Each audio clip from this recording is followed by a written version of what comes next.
नमस्कार दोस्तों, आशा करता हूं आप सभी बहुत अच्छे होंगे। आज है 4 मई 2020 और 4 मई 2020 के कुछ महत्वपूर्ण करंट अफेयर हम लोग इस वीडियो लेक्चर सीरीज में जानने वाले हैं।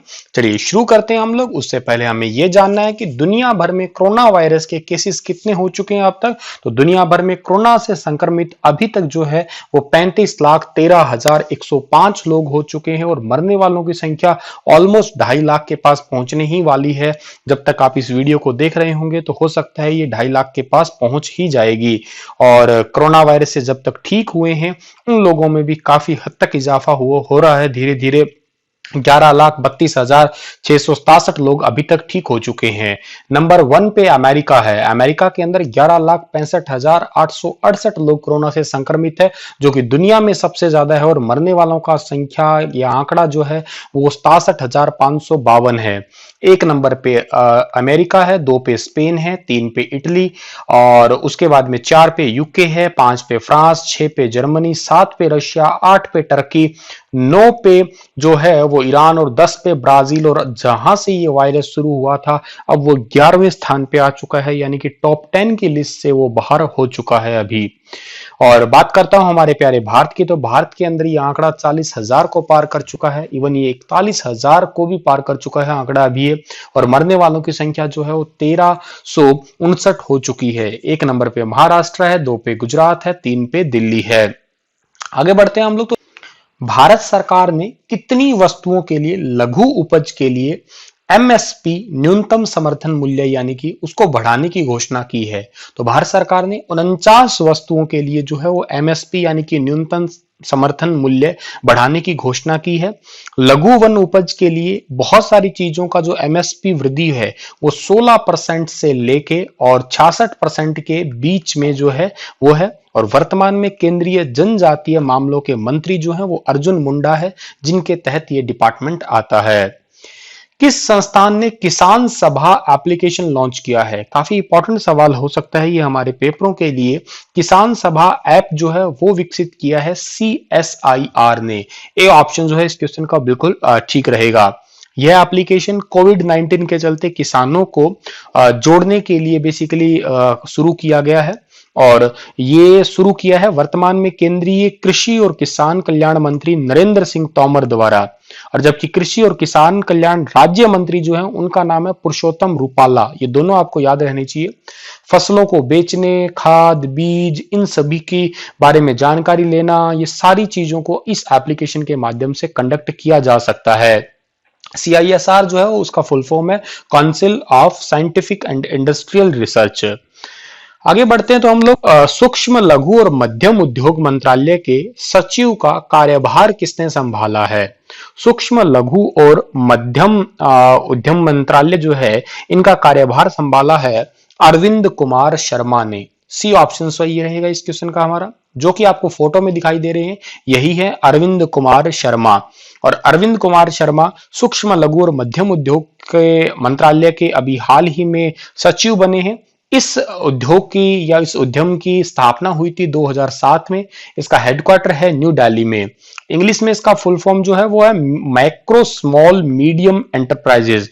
हिंदी में इसे सूक्ष्म लघु और मध्यम उद्योग के नाम से पुकारा जाता है।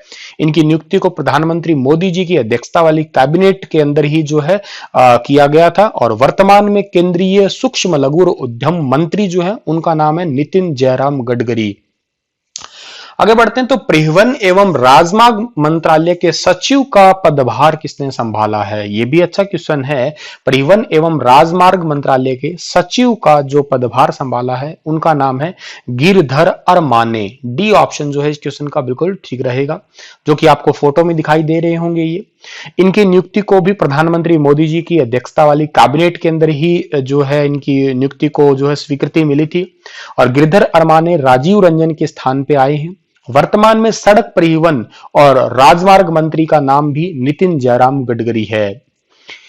निम्न में से किसे American academy of arts and sciences के लिए अंतरराष्ट्रीय मानद सदस्य के रूप में नियुक्त किया गया है? तो अंतरराष्ट्रीय मानद सदस्य के रूप में जो है आर्ट्स एंड साइंस का अकेडमी की तरफ से जो है नियुक्त किया गया है, जिनका नाम है शोभना नरसिम्हन। ठीक है, सी ऑप्शन जो है इस क्वेश्चन का बिल्कुल ठीक रहेगा, जो कि आपको फोटो में दिखाई दे रही होंगी, यही है शोभना नरसिम्हन। इनको अमेरिकी अकेडमी है ये आर्ट्स एंड साइंस, इसके लिए अंतरराष्ट्रीय मानद सदस्य के रूप में, मेंबर के रूप में नियुक्त किया गया है। ये वर्तमान में Jawaharlal Nehru centre for advance scientific research के जो है उसके वैज्ञानिक पद पे प्रोफेसर है ये। ठीक है, वर्तमान में प्रोफेसर है जेएनयू के अंदर, जवाहरलाल नेहरू जेएनयू तो नहीं कहूंगा मैं, Jawaharlal Nehru centre for advance scientific research, ठीक है, उनके अंदर जो है ये अभी वर्तमान में साइंस डिपार्टमेंट के प्रोफेसर है। कोरोना वायरस से लड़ने के लिए इलेक्ट्रॉनिक कीटाणुनाशक मशीन किस संस्थान ने तैयार की है? तो कोरोना वायरस से लड़ने के लिए यूं कहिएगा, जैसे सैनिटाइजर करने के लिए गलियों में ट्रैक्टर वगैरह लेके आते हैं ना, इसी टाइप से इलेक्ट्रॉनिक जो सैनिटाइजर मशीन है वो तैयार की है सीएसआईआर और सीएसआईओ दोनों ही डिपार्टमेंट ने। सी ऑप्शन जो है इस क्वेश्चन का वो बिल्कुल ठीक रहेगा। ये है वो मशीन जो सीएसआईआर और सीएसआईओ ने तैयार की है।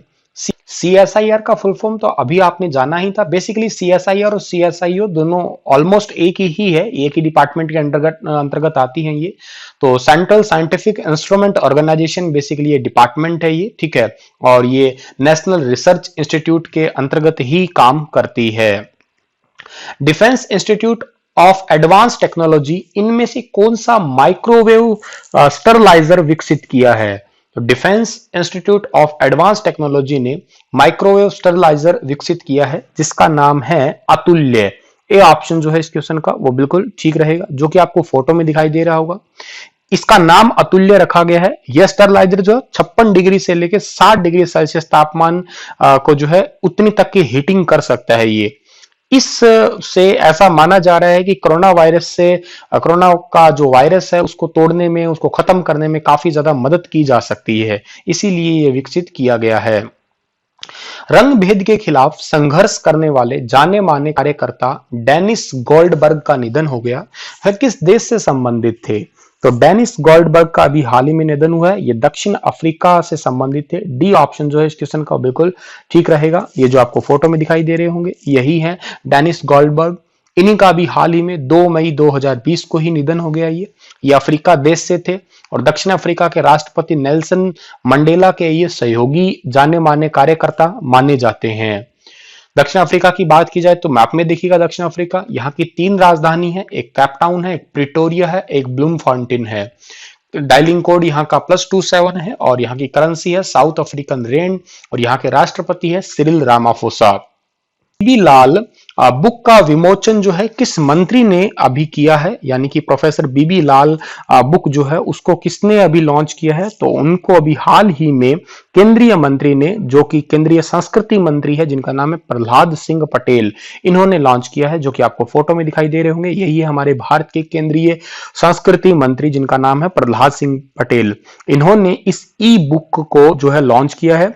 बेसिकली जो है प्रोफेसर बीबी लाल जो है ये भारत के एक महान पुरातत्वविद प्रोफेसर रह चुके हैं, ठीक है, और उन्हीं की वर्षगांठ पे जो है इस बुक को लॉन्च किया गया है। ई बुक को लॉन्च किया है। ई बुक का मतलब आप समझ ही पा रहे होंगे, इंटरनेट पे, ठीक है, ये प्रोजेक्टर वगैरह लगा रखा का इस तरीके से लॉन्च किया है। ऐसे हार्ड कॉपी जो है अभी नहीं लॉन्च हुई है। निम्न में से प्रेस स्वतंत्रता दिवस कब मनाया जाता है? प्रेस स्वतंत्रता दिवस मनाया जाता है 3 मई को। सी ऑप्शन जो है इस क्वेश्चन का बिल्कुल ठीक है। इस बार इसकी थीम थी लोकतंत्र के लिए मीडिया, फर्जी खबरों और सूचनाओं के दौर में पत्रकारिता एवं चुनाव। ठीक है, दोबारा बताता हूं, लोकतंत्र के लिए मीडिया, फर्जी खबरों और सूचनाओं के दौर में पत्रकारिता। आपको मैंने थोड़े दिन पहले पढ़ाया था कि प्रेस फ्रीडम में नंबर 1 कौन सा कंट्री है और हमारा भारत कौन सा स्थान पे है। आप कमेंट में लिख के बताइएगा। इसी के साथ ये लेक्चर समाप्त होता है। इतने ही थे आज के करंट अफेयर। कल फिर हाजिर होता हूं कुछ लेटेस्ट अपडेट के साथ में। तब तक के लिए आप हंसते रहना, मुस्कुराते रहना। धन्यवाद।